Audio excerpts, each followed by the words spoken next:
대선을 7일 남겨놓은 상황에서 민주당에게 가장 신경 쓰이는 것은 과연 뭘까요? 더불어민주당 이재명 후보 직속위원회죠. 국민화합위원회 위원장을 맡고 있는 박용진 전 의원과 이야기 나눠보겠습니다. 의원님 안녕하세요. 네, 안녕하세요. 자, 일주일 남았어요. 네, 그죠? 그러네요.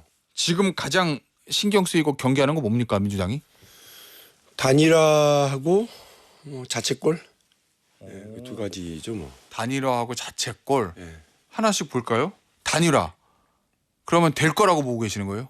신경 쓰이고 있다는 거예요? 될 가능성이 있죠. 오히려 민주당 쪽에서 될 가능성이 있다고 그렇게 보시는 것 같아요. 앞서 김성태 의원은 안 될 거다 이렇게 얘기하셨거든요.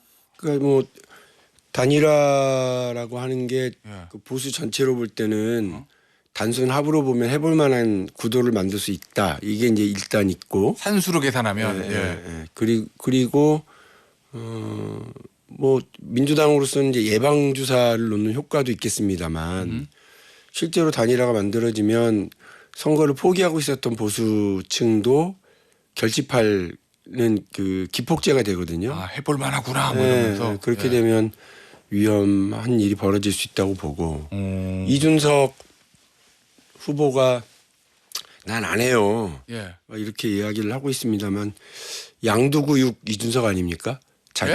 자기 말로 예.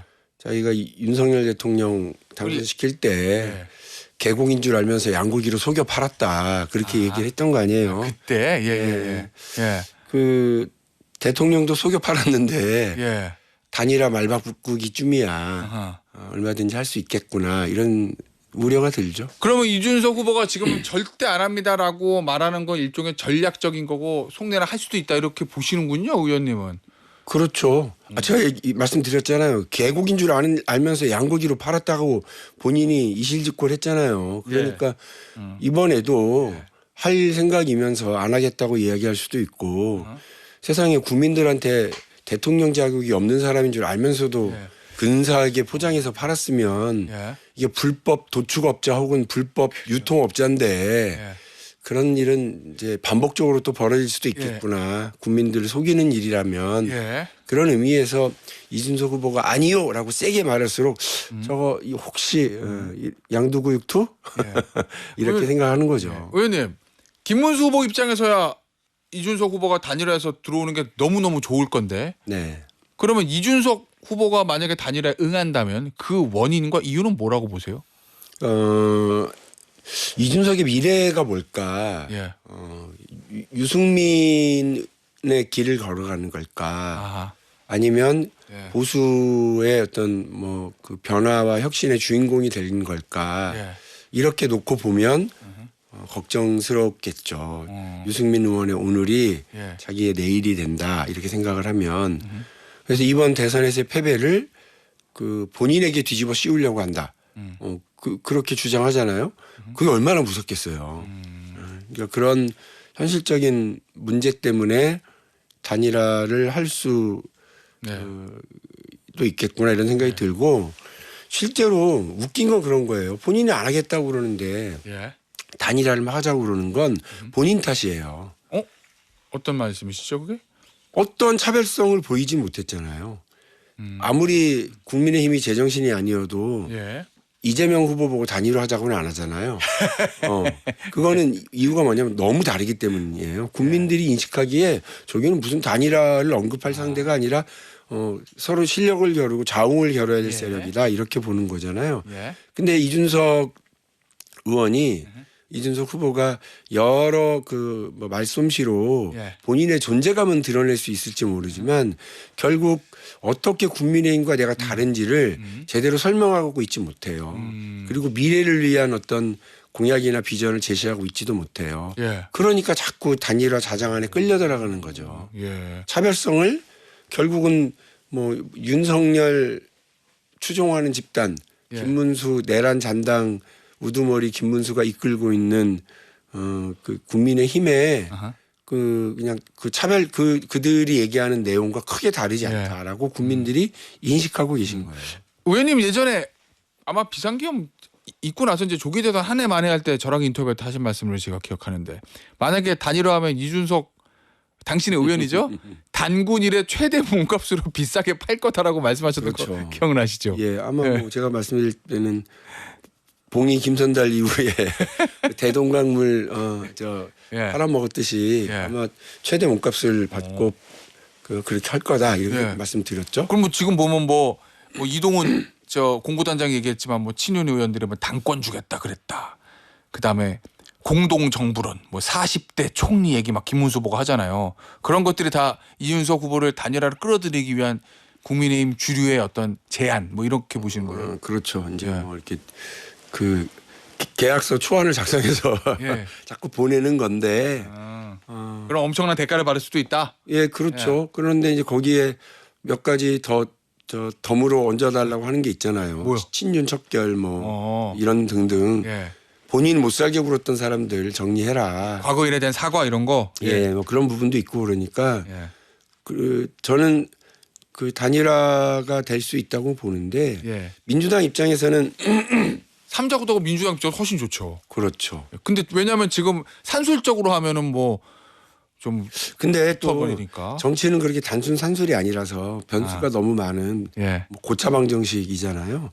그래서 이준석과 김문수 두 후보가 단일화를 해도 예. 이준석 지지층 중에 김문수를 찍기 어렵다고 생각하는 사람들이 상당히 있어요. 그분들이 이탈 예. 그리고 이재명 후보 지지 쪽으로 넘어올 가능성도 상당히 있고 예. 또 단일화를 저쪽에서 하게 되면 우리도 역결집을 할 가능성도 상당히 있고 이러저러한 이유로 아예 투표 안 할란다 했던 분들도 이건 아니지 하고 돌아서실 분도 상당히 있죠. 그럼 민주당은 어떤 대책이 있습니까? 물론 말씀하신 대로 정치는 선거는 산수가 아니니까 김문수, 이준석 두 후보의 지지율 합산치 이게 그 고스란히 보존은 안 될 거다라는 말씀이시잖아요. 근데 그건 뚜껑 열어봐야 하는 거잖아요, 의원님. 어떤 대책 있으세요?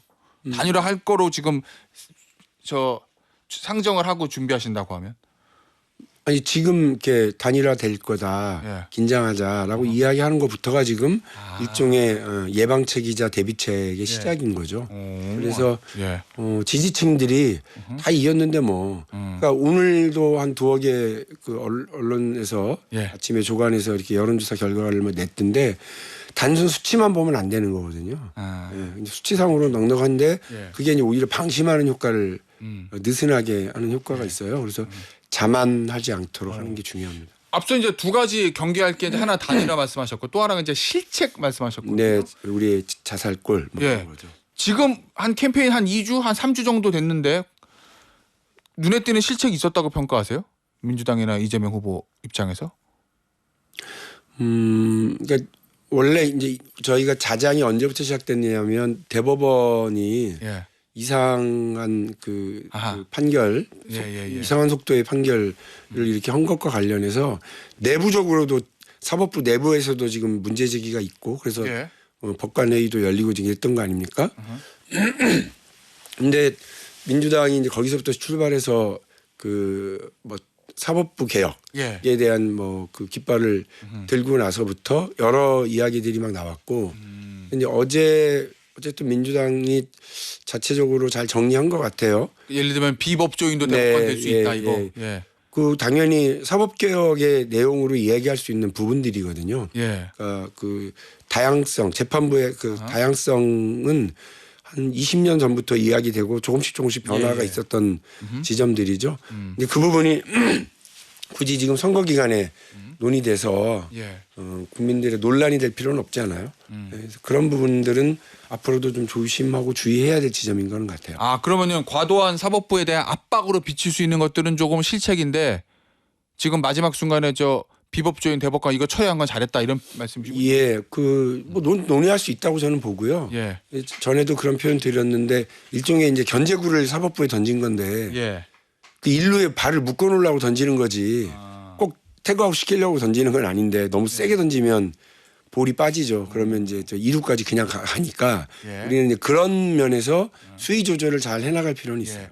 그 최근에 이제 여론조사 흐름들이 선거 초반에는 이재명 후보가 계속 공공행진하다가 좀 주춤한다 이런 평가들이 언론에 나오는데 그 원인은 뭐라고 보세요? 뭐 민주당 쪽에서 많이 얘기하는 보수가 뭉치고 있다, 보수 과표집 때문이다 이겁니까? 아니면은 민주당 또는 이재명 후보 자체 내 뭔가 표가 떨어지는 요인들이 있었다고 보세요? 거의 선거 초반에는 이재명 후보 독주죠. 네, 초반에는요. 독주고요. 저기는 자기들끼리 독주를 마셨죠. 그래서 정신을 못 차렸던 거 아니에요. 뭐 예. 새벽 3시에 후보 등록하라고 그러질 않나. 예. 술 취한 사람들이 아닌 다음에 그럴 수가 없는 일을 예. 마구 저질렀거든요. 예. 그러니까 사실은 저희 혼자서 거의 뛰다시피 했는데 지금은 어쨌든 저쪽도 제가 부산, 울산, 대구 이렇게 쭉 선거 운동 다녀왔거든요. 예. 결집하고는 있어요. 그러니까 확실히 보수 꼴도 보기 싫은 선거판 돌아보기도 쉽지 않았던 그 보수 지지층이 예. 그래도 이렇게 고개를 돌리고 있는 상황이더라고요. 뒤를 돌아보면서 투표를 해야 되나 하고 뭐 하시는 그런 상황이에요. 그러면은 국민의힘에서는 이제 골든 크로스 얘기하잖아요. 네. 민주당이 보시기에 그 국민의힘 주장의 골든 크로스는 불가능하답니까? 아니면은 혹시 가능할 수도 있으니 경계해야 돼 이겁니까?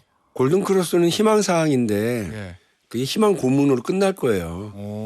예. 그렇게 쉽게 되지는 않고요. 제가 네. 드린 말씀은 그 보수 지지층이 완전하게 그 몸을 돌려서 투표장으로 오기가 예. 지금은 어려운 수준으로 망가져 있어요. 그래요. 예. 국민의힘이. 예. 알겠습니다. 의원님. 네. 이재명 후보가 일요일인가요? 이제 긴급 이제 기자 간담회 이거 하면서 한 얘기인데 내란 세력은 단호하게 처벌하되 정치 보복은 없을 것. 정확히 얘기하면 내란 세력은 단호하게 처벌하되 특정인을 겨냥한 정치 보복은 없을 것. 이렇게 이제 얘기했거든요. 이 내란 세력을 단호하게 처벌하는 거하고 특정인을 겨냥한 정치 보복 이거 딱 이게 가름막하기가 쉬운 일은 아닐 것 같은데 이거 어떻게 구분해야 되는 겁니까? 근데 그게 너무 웃기잖아요. 나는 그게 왜 논란인지 모르겠는데 예. 특정인을 겨냥한 정치 보복을 하겠다고 그러면 더 웃긴 거 아니에요? 근데 왜 그게 논란이지? 아니, 논란이라고 제가 말씀드렸던 건 아니고. 아니 근데 예. 여러 군데서 질문을 그런 식으로 받아서 예. 특정인을 대상으로 한 정치 보복이 없는 건 너무 당연한 거고 예. 국민 통합을 할지라도 저는 예. 사회 정의에 입각해서 해야 된다고 여러 차례 말씀을 드렸거든요. 어허. 그 사회 정의라의 가장 큰 기본은 헌법 정신이에요. 예. 헌법 정신을 훼손하고 거기에 그 동조하고 또 같이 임무 수행을 한 사람들을 그 통합 대상으로 보기는 어렵고 처벌 대상이죠. 어허. 그건 이제 그 수사기관에서 수사하고 있고 재판을 통해서 예. 확인이 되고 드러날 거고요. 예. 그 일을 얘기하는 겁니다. 의원님 그러면 이제 예를 들어서 지금 뭐 재판받고 있는 윤석열 전 대통령이나 뭐 전 국방부 장관 군인들 이건 뭐 내란 세력에 대한 처벌이라고 볼 수 있는데 네. 문제는 예를 들면은 뭐 국무회의 멤버였던 뭐 어제 이제 조사받았다고 하더라고요. 한덕수 전 총리나 이상민 전 장관 네. 또는 당시에 비상계엄 해제에 어찌됐건 오지 않았던 국민의힘의 뭐 중진 지도부 의원들 비상계엄 해제에 오지 않았던 그 사람들 수사하는 거는 내란 세력에 대한 처벌입니까? 아니면은 정치 보복입니까? 제가 알기로는 기초적인 수사 과정에 있는 걸로 알아요. 예, 그러니까 예. 거기서 뭐 국무회의에 앉아서 어쩔 수 없이 이렇게 있었거나 뭐 아니면 아무 발언을 하지 않았거나 예. 이런 것들은 본인들의 지금 주장이고 어허. 국무회의의 CCTV라든지 또 다른 참석자들의 증언이라든지 예. 진술 내용 이런 것들을 종합적으로 판단해야 될 문제라서 아직 그거를 제가 이거는 뭐 맞다 틀리다 얘기하기는 어렵다고 보고요. 예. 그런 부분들은 다 확인을 해야죠. 예. 그 아무리 제정신이 아니었어도 그날 밤에 이게 좀 이상한데 다들 느꼈을 테고 예. 저를 비롯해서 되게 많은 국민들이 그날 밤에 우다다닥 국회 앞으로 뛰어갔단 말이에요. 예. 그리고 많은 정치인들 국회의원들은 국회로 담을 넘어서 가거나 긴급하게 뛰어갔단 말이에요. 근데 유독 왜 그 국민의힘 의원들은 그렇게 하지 않았고 예. 국민의힘의 지도부는 오히려 국회 결집을 방해했는지 이건 좀 확인해 봐야죠. 비상식적인 태도잖아요. 그러면 비상계엄과 관련성 여부를 수사하는 거는 해야 되는 게 맞다. 그럼요. 다만 그러면 예를 들면 그 어떤 의원이 있는데 그 의원 야 혹시 뭐 개인 비리 뭐 이제 털어봐. 이거는 하면 안 된다 이런 말씀이신 그거하고 건가요? 비상계엄하고 무슨 관계예요? 예, 알겠습니다. 그런 건 아니에요. 비상계엄과 관련된 거만 네. 수사하는 거는 뭐 네, 된다 네. 이런 말씀이신 거고. 알겠습니다. 김문수 후보 막판 슬로건이 이런 거거든요. 이재명 후보는 가짜다, 내가 진짜다, 뭐 이런 얘기들을 많이 하는 것 같더라고요. 김문수 후보가. 이 도덕성 이슈를 환기시킬 수 있는 과거 의혹들 같은 거, 뭐 형수 부분들 이런 것들 중에 다시 끄집어내서 이제 공격이 좀 시작된 것 같은데 이게 좀 영향이 있을 거로 보세요? 그게 어떻게 영향이 있어요? 뭐 하루 이틀 된 얘기도 아니고 예. 이재명 후보로서는 지금 몇 년째 사과한 내용이고요. 그래서 예. 김문수 후보가 미래에 대한 얘기를 전혀 못 하고 있고 예. 이렇게 과거에 집착해서 상대의 네거티브 흑색 성전만 일삼고 있는 건 김문수 후보가 이번 대선에서 되게 어렵고 자격이 없다라고 하는 얘기고요. 예. 그 김문수 후보가 미래에 대해서 얘기한 건 딱 하나밖에 없잖아요. 뭐요? 나도 사전 투표하겠다. 그 뭐 며칠 뒤에 얘기를 본인이 얘기한 건데 예. 저는 그래서 대구에서도 부산에서도 울산에서도 제가 간곡하게 호소했거든요. 보수지층들 중에 예. 국민의힘 사랑하는 분들 계실 거예요. 늘 국민의힘 쪽을 찍어오신 분들 평생. 그런데 자식이 잘못해도 예. 무조건 감싸는 게 부모의 진정한 사랑이 아니잖아요. 예. 자식이 잘못하면 회초리를 들고 매를 들고 홍군형을 내주는 게 부모가 자식을 바른 길로 가도록 인도하는 건데 보수 정치가 제대로 되고 국민의힘이 제대로 정신 차리려면 국민을 향해서 이렇게 총칼 들이대고도 예. 지금도 이렇게 네거티브 흑색 상전만 하고 있다.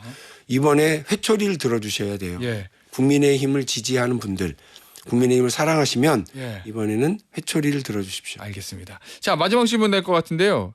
개혁신당 이준석 후보가 최근에 이제 노무현 정신 이걸 자주 언급합니다. 네. 그리고 이제 과거 노무현 전 대통령에게 국가장학금 받은 거 요거 언급하면서 이제 천호선 전 비서관하고 또 언쟁도 있었고 네.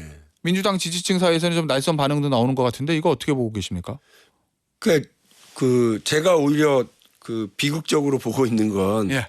그 과학 발전에 기여하라고 과학 장학금까지 국가에서 받아놓고 예. 과학 발전에 기여하기보다는 윤석열 정부 탄생에 기여했던 예. 이준석이라고 하는 정치인이 너무 비극적으로 보이고 그동안 뭐 하시다가 지금 와서 친노 호소인이 됐지? 얼마 전에 한덕수는 그동안 뭐 하시다가 이제 와서 호남 호소인이냐 예. 이런 비판을 받았는데 그동안 노무현 대통령과 노무현 정신과는 별로 이렇게 인연 없으시던 분이 느닷없이 지금 와서 친노 호소인을 하시려니까 옆에서 구경하는 사람들이 좀 민망하잖아요. 그러니까 아마 천호선 예. 그 전 대표도 이렇게 발끈하셨던 게 아닌가 싶은데 예. 어쨌든 그 자기 정치를 잘 하셔야 될 예. 때예요. 오죽 자기 내용을 밝히지 못했으면 그 계속해서 국민의힘에서 단일화하자고 얘기하겠습니까? 알겠습니다. 오늘 여기서 마무리하도록 할게요. 지금까지 더불어민주당 국민화학위원장을 맡고 있는 박용진 전 의원이었습니다. 의원님 감사합니다. 네, 고맙습니다.